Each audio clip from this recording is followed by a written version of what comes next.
Oke, mari kita sambung lagi kelanjutan dari novel Revenge of Iron Blood. Kini kita beralih ke gerbang Fikir dan juga rekan-rekannya. Kali ini kita akan berfokus kepada Grenoille des Laviathan, salah satu anak dari keluarga bangsawan ternama. Dari kecil ia sudah diakui sebagai jenius keluarga.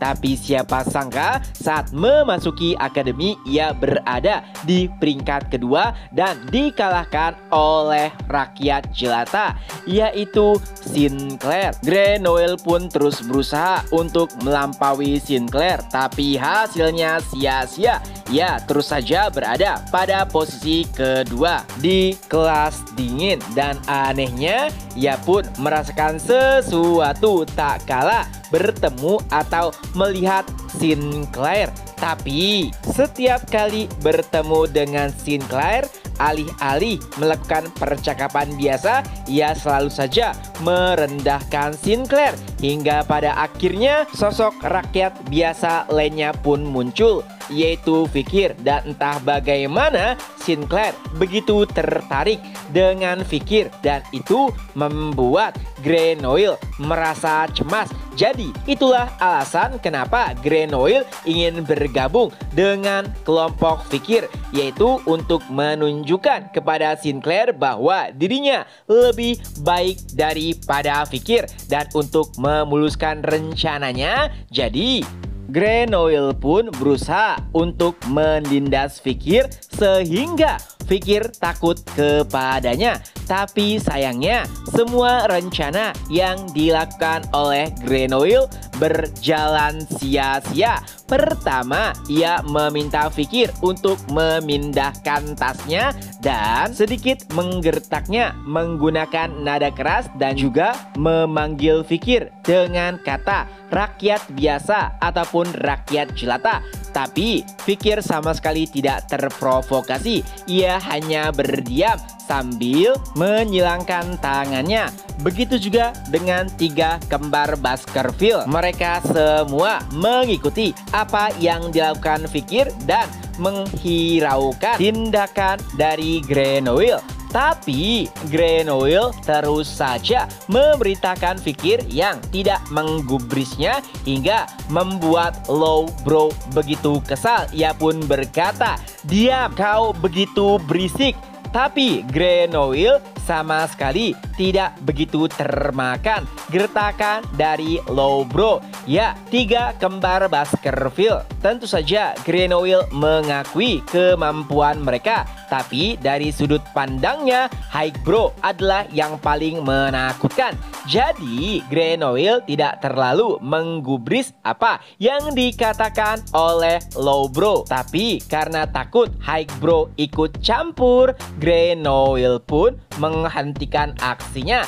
Tapi ia tidak ingin rencananya berakhir begitu saja. Jadi ia pun kembali memerintahkan Fikir untuk mengambil alkohol yang berada di dalam tasnya. Tapi lagi-lagi Fikir mengabaikan Grenoille. Bahkan setelah berkali-kali diperintahkan, Fikir masih tidak menggubrisnya. Dan saat itulah Lowbrow kembali memperingatkan Grenoille untuk diam dan tidak berisik. Dan karena kejadian itu pula untuk pertama kali Fikir pun menggubris Grenoille yang selalu saja mengoceh. Ia pun mengeluarkan alkohol dari tas Grenoille dan memberikannya kepadanya. Tentu saja awalnya Grenoille merasa menang, tapi karena Fikir tidak menuangkan minuman kepadanya, Grenoille pun kembali mengoceh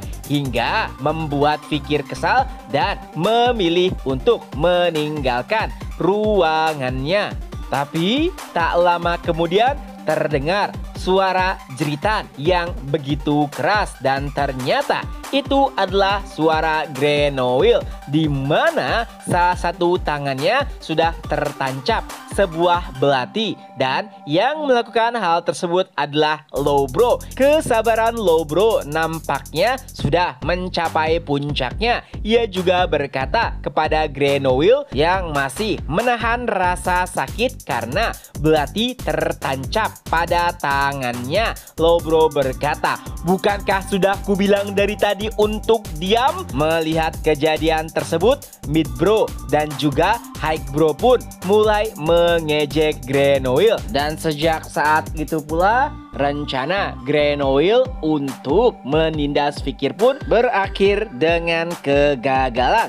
Tidak hanya itu, ia juga harus membayar harga karena membuat 3 kembar Baskerville merasa terganggu karena ulahnya. Oh ya, buat yang belum memahami konteks kenapa Grenouille tidak takut kepada Fikir tapi waspada dengan 3 kembar Baskerville adalah karena keluarga Leviathan dan juga keluarga Baskerville sama-sama bagian dari 7 keluarga bangsawan terbesar. Adapun Fikir karena menyembunyikan identitasnya, jadi Grenouille menganggapnya hanyalah warga biasa yang tidak sejajar dengannya. Dan walaupun Grenouille begitu angkuh, ia juga tidak bisa meremehkan 3 kembar Baskerville karena berasal dari keluarga bergengsi sama sepertinya. Tapi yang lebih penting adalah Grenouille tidak bisa mengalahkan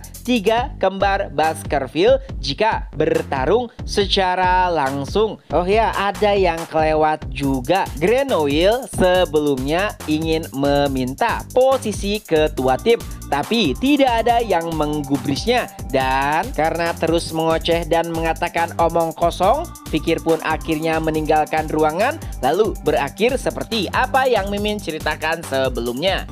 Setelah keluar dari ruangannya, Fikir langsung mendengar suara teriakan. Nampaknya anjing-anjing Baskerville langsung mengetahui apa yang diinginkan oleh tuannya tak kala Fikir meninggalkan mereka bertiga. Setidaknya permasalahan kelompok akan terselesaikan setelah apa yang dilakukan oleh 3 kembar Baskerville kepada Grenouille. Lalu Fikir pun mulai menelusuri lorong, dan di sana ia melihat seorang siswi kecil tengah menatap etalase yang berisi sebuah kue. Fikir yang melihat hal tersebut pun langsung mengeluarkan uangnya dan membeli kue tersebut. Tapi Fikir malah memberikan kue tersebut kepada sang gadis sambil berkata, "Sepertinya aku salah beli, jadi ambil saja." Gadis itu pun berterima kasih kepada Fikir sambil memanggilnya tuan. Tidak hanya itu, sang gadis juga berusaha untuk mencium Fikir hingga pada akhirnya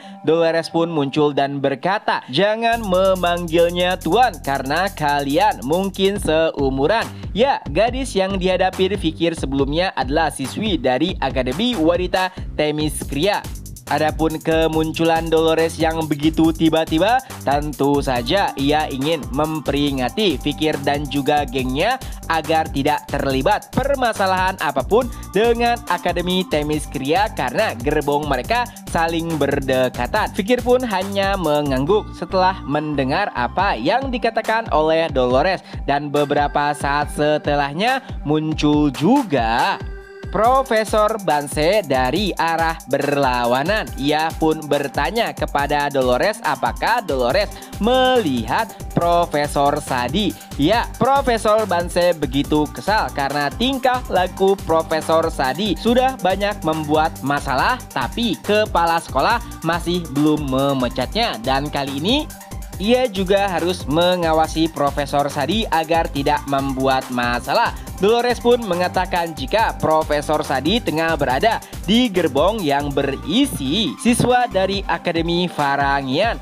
Mengetahui hal tersebut, Profesor Banse pun meminta Dolores untuk ikut bersamanya mencari Profesor Sadi. Dolores pun setuju, tapi ia akan membawa satu orang lain bersamanya. Dan Profesor pun bertanya, siapa yang akan kau bawa? Tentu saja, awalnya Dolores ingin mengajak Fikir karena ada suatu hal juga yang ingin ia bicarakan. Tapi Fikir tiba-tiba menghilang, padahal sebelumnya ia tepat berada di depannya. Dan tentunya itu membuat Dolores kesal karena lagi-lagi ia gagal untuk berbicara dengan Fikir. Nah, ternyata tak kalah Dolores tengah berbincang dengan Profesor Sadi, Fikir pun bergerak dengan cepat keluar dari gerbong, lalu berjalan di atas gerbong dan masuk ke gerbong lainnya yang sudah berdekatan dengan gerbong dari siswi Akademi Themyscira.